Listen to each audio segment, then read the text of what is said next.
Okay, so ready to dive in. Absolutely. Let's do it. All right, awesome. Today we're going to be looking at something pretty wild.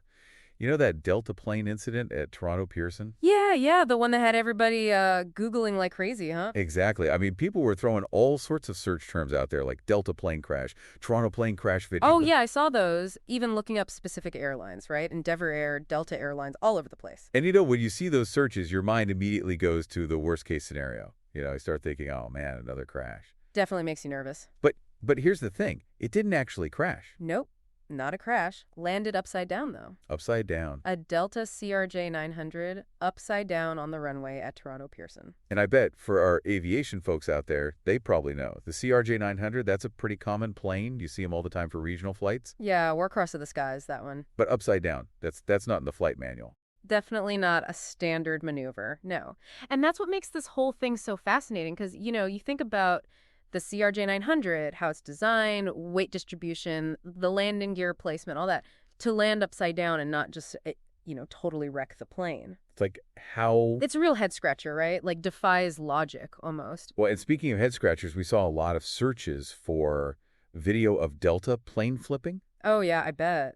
Everybody wants to see it. Because I'm trying to picture it in my head, and it doesn't compute. It's hard to visualize, for sure. I mean, even without the video, there are some things we can glean from, the information we have.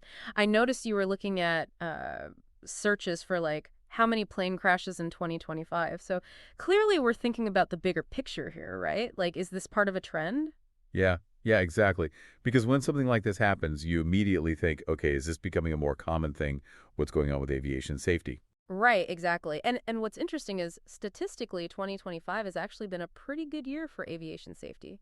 Relatively speaking, there's actually been a slight decrease in incidents. Huh.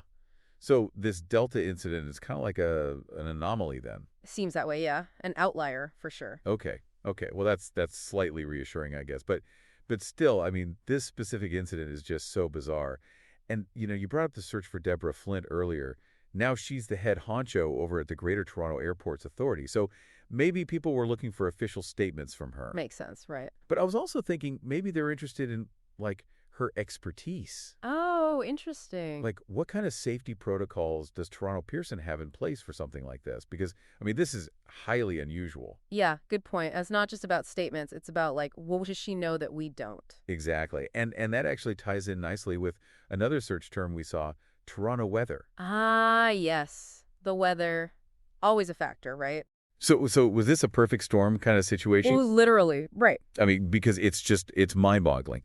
We're looking at what's statistically a pretty safe year for aviation, and then out of nowhere, a plane lands upside down. Wild, right. And the fact that there were no injuries, it's almost unbelievable. Yeah, that's the silver lining for sure, but it definitely raises all sorts of questions, like, is there something specific about the CRJ 900 that we need to look at? Are there changes that need to be made at Pearson? Or was this just, a fluke, a case of incredibly good luck? I mean, what can we even learn from this? Well, that's the million-dollar question, isn't it? And it's why incidents like this, even without serious consequences, are so important to study because they really highlight just how many factors are at play when it comes to aviation safety. You've got the technology itself, right? The plane. You've got the human element, the pilots, the crew. And then you've got the wild card, the weather. It's a whole system. And understanding how those things interact is crucial. A delicate balance for sure. So after digging into all of this, I'm curious, for you, what stands out the most? Is it the mechanics of how that plane landed upside down? Is it the safety protocols at Pearson? Or is it that bigger picture of aviation safety in 2025? What are you walking away from this deep dive thinking about? That's a good question. I think for me, it really is that balance, that interconnectedness of everything. We can have all the technology in the world, the best training, the most stringent safety protocols, but sometimes things just happen. And those are the moments that really make you think, make you appreciate the complexity of it all, and maybe even make you a little more grateful the next time you step on a plane. Absolutely. Because even with all our advancements, we're still learning. And incidents like this, as strange as they are, they push us to keep learning and to keep striving for safer skies. So our listeners out there, what about you? What's got you thinking after this deep dive? Let us know. Until next time, thanks for joining us. Today is your lucky day. Today is the day that our $3 website works for you, paying you directly to your PayPal daily. Imagine $3 ongoing continuous payments to your PayPal account. Imagine falling asleep and waking up to $300 in your PayPal account. How would this make you feel? How could this help you? What bills could you pay? What kind of fun could you have? What does that retirement look like now? All for a one-time payment of $3. This website is DFY done for you, fully built and completely hosted, and never stops collecting payments for you.